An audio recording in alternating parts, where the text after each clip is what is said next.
Hello and welcome to today's Facebook and LinkedIn Live. My name's Elizabeth Willits. I'm from a company called Investing in Women, and I'm going to be chatting today with Gemma Mercer, who is an expert on matrescence. And we're going to be talking all about what is matrescence, why have I never heard about it, and how does it affect me?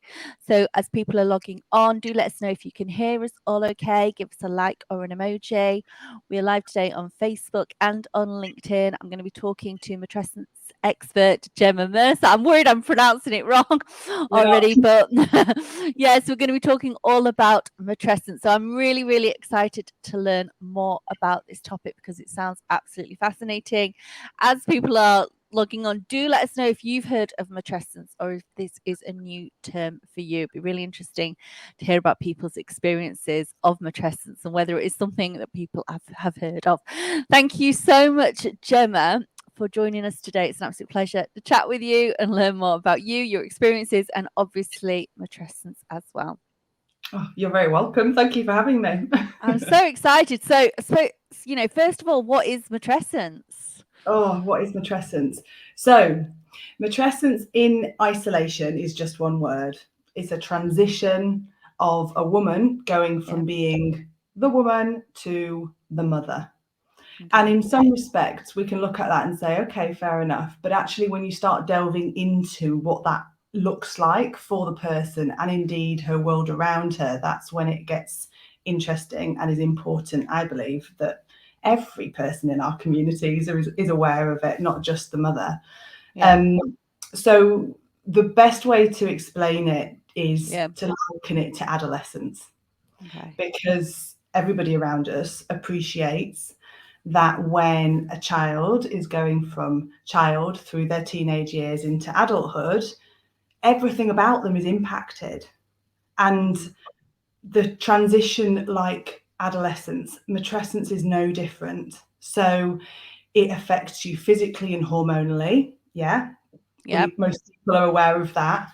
But not just that, it's impacting us on a social perspective. It's impacting emotionally, hormonally, physically, spiritually, ambitions, finances, every single aspect of who we are Yeah. and who we're becoming.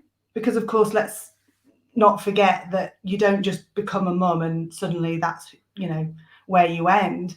Your transition through motherhood continues to evolve. So how you feel and see yourself with a Yeah. new baby compared to, my babies are now 5 and 7, but even when they're going off to university, that self-identity of who you are and what you want from life is going to be impacted differently throughout every aspect of that, So that's what it is in itself. In Yeah. isolation, it's a word that describes the transition to becoming a mum. Yeah. But what I believe really is important is to recognize that just like adolescence, we need support, and the Yeah. world around us, our culture, our society, isn't necessarily geared up to support women with these changes. Whereas with adolescence, you think of the grumpy Kevin and teenage Yeah. analogy that we all grew up with. People look at teenagers differently. They give them space, they let them work things out, they recognize that they're not instinctively going to know how to handle this next phase. Because, as I say, 7-year-old, I'm still dealing with what the hell do I do when she decides point blank she's not putting her shoes on to go to school this morning. Like, that's going to impact me the rest of my morning and potentially the rest of my day, dependent on what you're being faced with at any one time. Yeah, so Yeah. it is interesting because I think, like I say, the teenage years, we are allowed to make mistakes, we are allowed, society sees us differently, whereas Yeah. mothers, I don't know about you, but the focus is so much on your baby. Everyone Yeah. else is kind of like, it's all about the baby and And very you've little. got to be the perfect mother and know Yeah, what you're doing straight away and in be that theory, perfect mother from like day dot. that's right. And actually, if you look at the definition of instinct, it's going on a learned behaviour. It's going on instinctively knowing what to do based on what you have been through before. You haven't got any instincts when you're faced with being a brand new mum of a brand new baby, or indeed a mum of a new 7-year-old. Like we are all muddling through, and what you have always believed yourself to be. Yeah. And this is really relevant in the workplace, and why I now am working with employers on this, because what you have always thought you are, what you have spent your entire academic life achieving, can be significantly impacted through having children. Of course it can. And so what you might have not realized previously, but a lot of your identity can be wrapped up in who you've always been, what you've always been able to achieve. And children are messy, like we all know that. They get things get in the way of what you might want to achieve on a day-to-day basis, and that can impact how we feel about ourselves. Yeah, I think Long you're right. but Yeah, and you are right. And there's sort of actually sometimes a sense, well, I'm sure a lot of people will feel it's like a sense of loss on that person that you were. And like you said, all the things you could achieve in the day. And there's a lot of beating yourself up about things. So how did you get into matrescence? You know, how did you come across this term, and then how did you sort of learn more about it and get into it?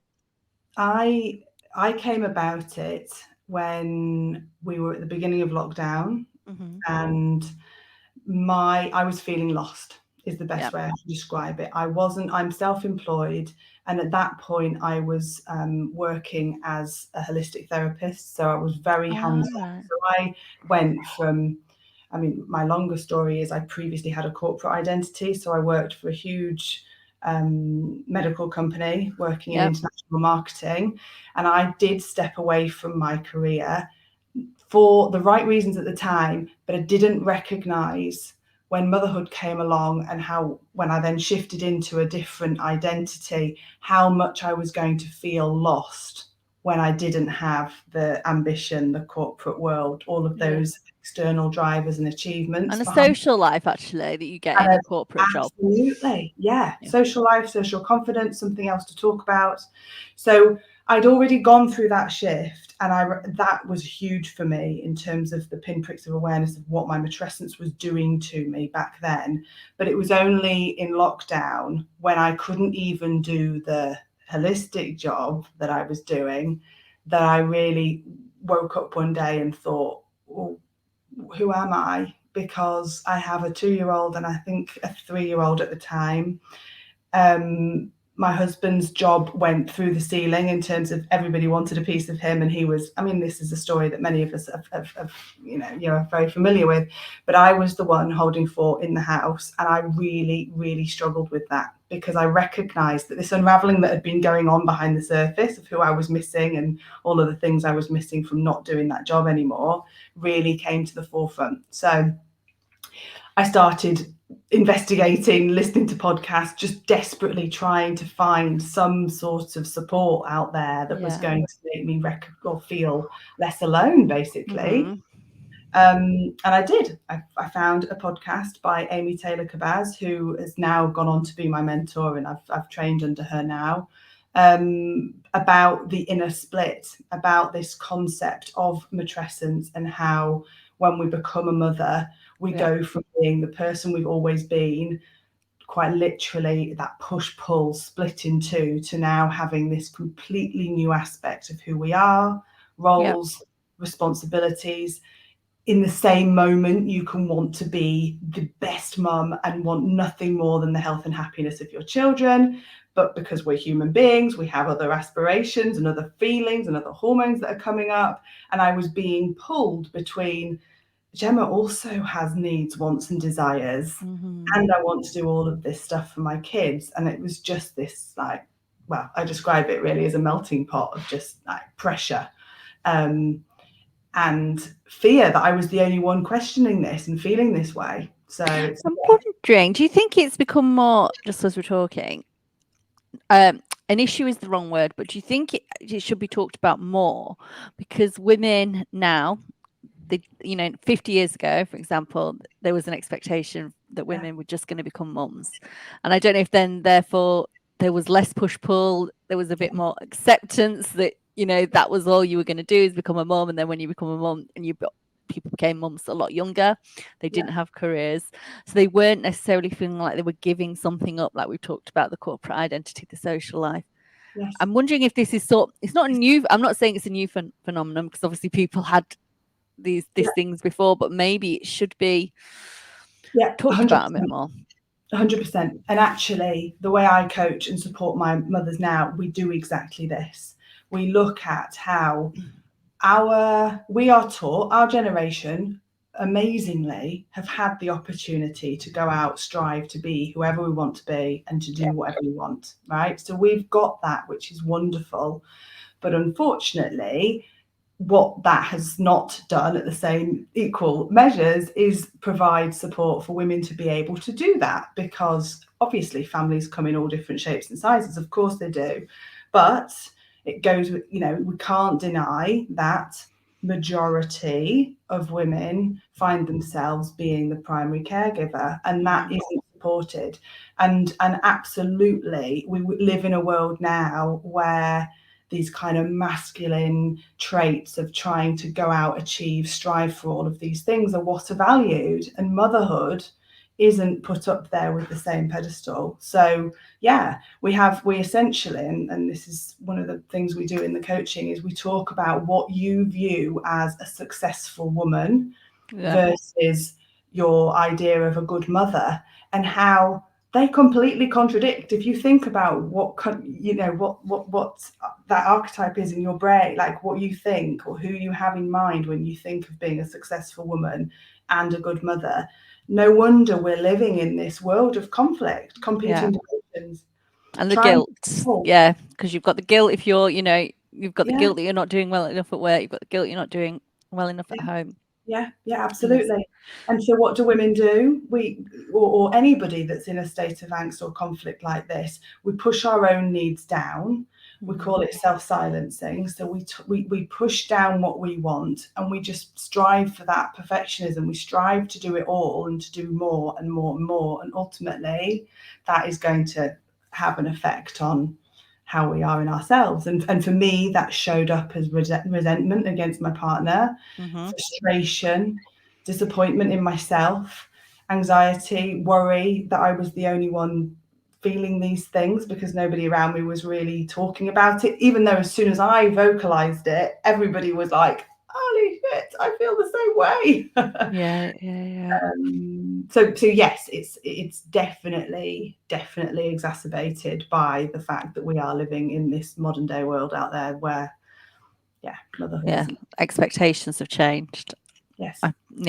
But then we're not getting the same support that, we might not have had the support then, but the expectations that are put on us are completely different. So is it different then? Is matrescence different to postnatal depression? Yes, absolutely. So I did go to the doctors with how I was feeling, and the doctor looked me in the eye, and because he hadn't been educated on matrescence, potentially that was the reason, but essentially he said, you're tired, you need to sit down and have a break, have a cup of tea, like you don't fit the criteria of being clinically depressed. Or indeed, some women only recognise that they're feeling this way when they are out of that postpartum period as well. So they might not get looked at because they've, this is, for me, I was 3-4 years into motherhood when this was really impacting me. But in answer to your question, 100%, there is a huge, like anything, a huge spectrum of how we're feeling.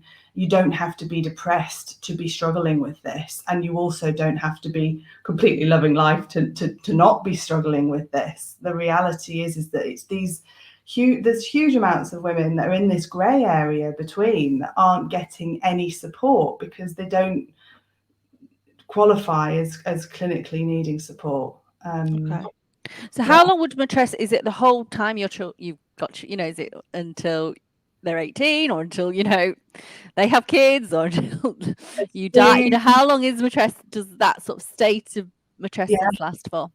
Great question. So for me, I believe it starts from the moment you consider having a baby, or pee on that first stick if you find out you're pregnant before trying. That as soon as that consideration that you're going to be a parent, this starts impacting for sure. And then the rest of your life, your identity is changed no matter how far into the motherhood or parenthood journey you go. Um, I definitely feel like 7 years in, I am still processing what am I wanting now, because that's the thing, your needs and aspirations in motherhood will 100% continue to keep evolving. They might be very intensely physical in those first few years, then it starts to evolve as more childcare comes into play, and then you return back into the workplace. But yeah, I talked to my mother about this, and my grandmother as well. Your identity is changing when your kids go off to uni, when they have babies of their own. This is you're still moving through it. Mm-hmm. So do dads get a version of this? Because obviously it's a big thing for them to become parents as well. And I think this is really important to capture as well. Matrescence for sure is a thing, of course. Mm-hmm. As soon as a man or any human being recognizes that they're going to be a parent, that is life changing. Of course it is. Yeah. And the roles, responsibilities, aspirations they have will of course also change. But I do think we do, rightly or wrongly, we are still living in a world where the pressures on women are greater, which is why I do talk to businesses about making sure that their family-friendly policies capture matrescence. And this isn't just about isolating this as a woman's problem. It definitely is more exacerbated for women, for sure. We can't deny that. But if we're going to truly be parental-friendly organisations, or a society that looks at and values bringing up and raising the next generation, it impacts us all. And I know that my husband, we talk about, I chew his ear off a lot about this. The reality is that he has changed. So yes, he's gone through his matrescence, becoming a father of two children, but he's also been impacted by my matrescence, because he is the closest person to me, and his world, what he is doing on a daily basis are being impacted by how I am being affected by this. So it's most definitely not just a female thing. That's what I was trying to say. Yeah. And so I suppose now you've learned about matrescence, you've trained in it. But just by knowing about matrescence, how has that impacted your life personally, and how's that made you view motherhood differently? Or I could talk about this for 4 hours, so I'm gonna how has it impacted me? First off, it's given me validation. Mm-hmm. I have gone through a massive transition. Yeah. I'm not the only person feeling this way, and it's okay to want more than one thing. Mm-hmm. And in doing so, I've seen myself on a daily basis with self-kindness. I recognise that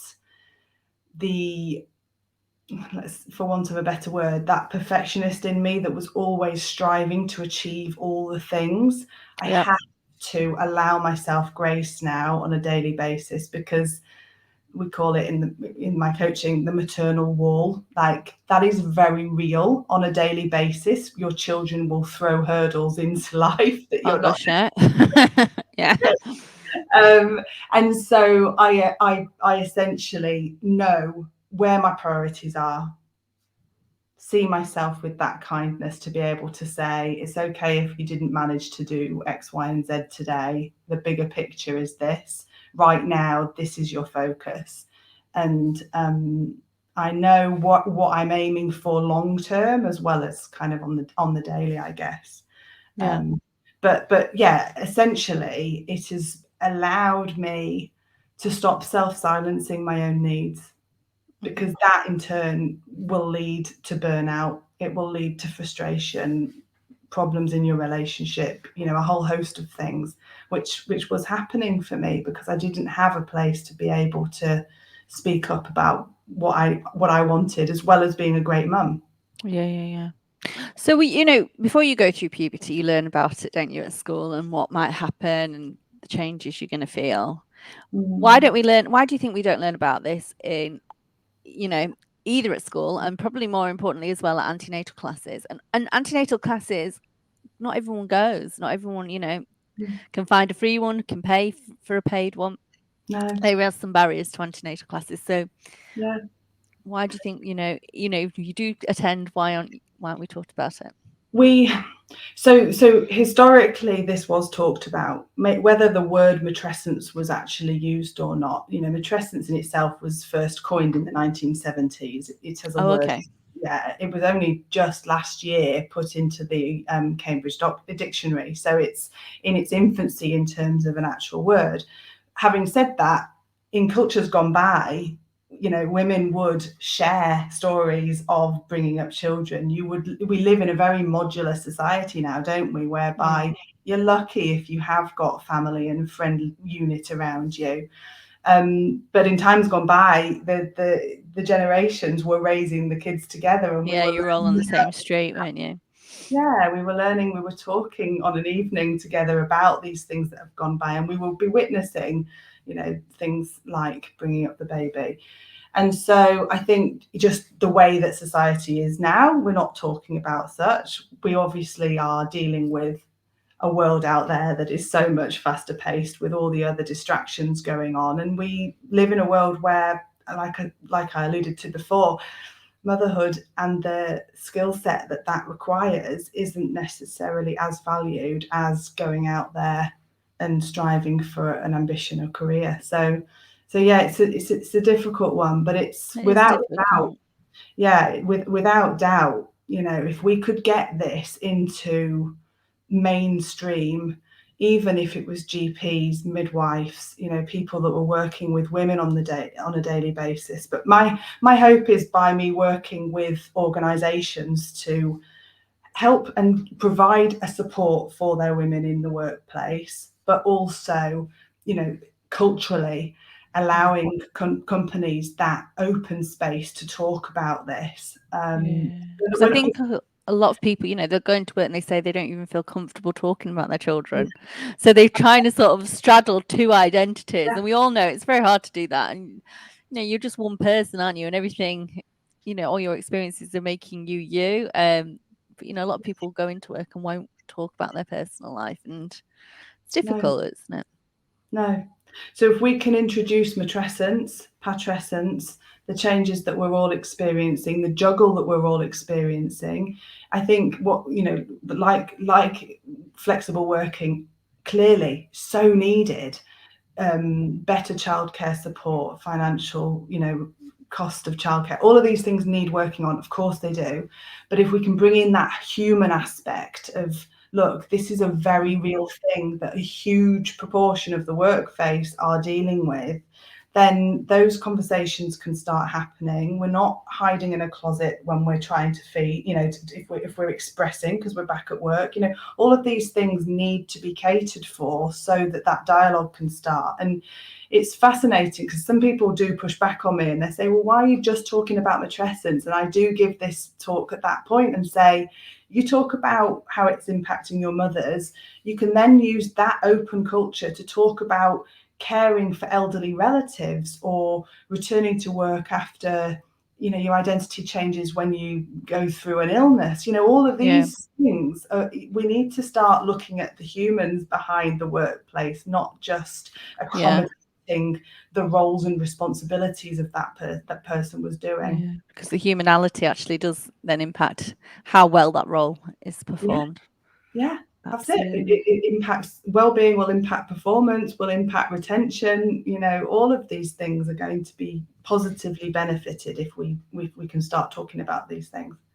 So you mentioned that you advise companies on family-friendly policies. If you could go into a large company and wave a magic wand, what policies would you recommend that they implemented and why?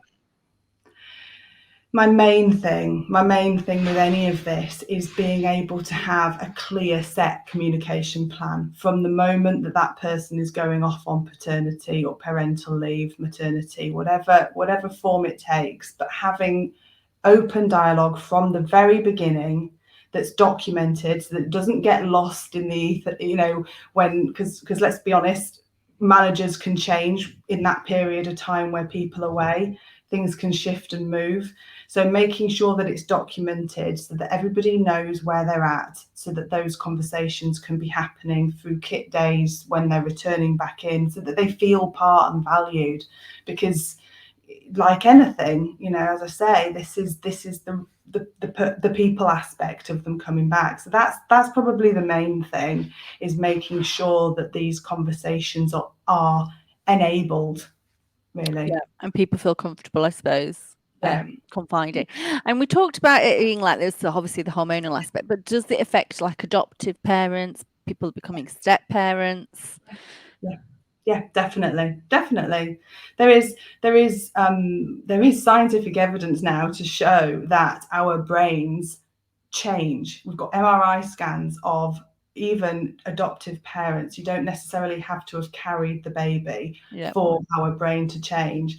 And so, yeah, this of course is impacting every single person that is looking after a tiny human, and that's really important for companies to be aware of as well, because in society, if you think about baby brain, there's so many negative, like funny stories about baby brain, but actually the brilliance that comes from these changes that actually happen in a primary caregiver's brain, you know, they're designed to make us more resilient, they're designed to help us with better multitasking, they're designed to make sure that we don't just go, bloody hell, bugger this, I'm off, you know. And so these things can, if they're utilised and supported properly, are benefits to the workforce. They make the workforce a better, more diverse place. So yeah. absolutely.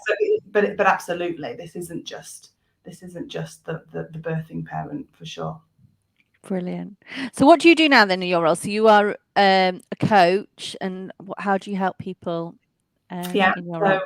I am a qualified matrescence support coach. So what I mean by that is I am able to take women through the process of, right, I resonate with what you're saying here. How the hell do I use that information to make myself go easier on myself and make that juggle less chaotic, Yeah, basically?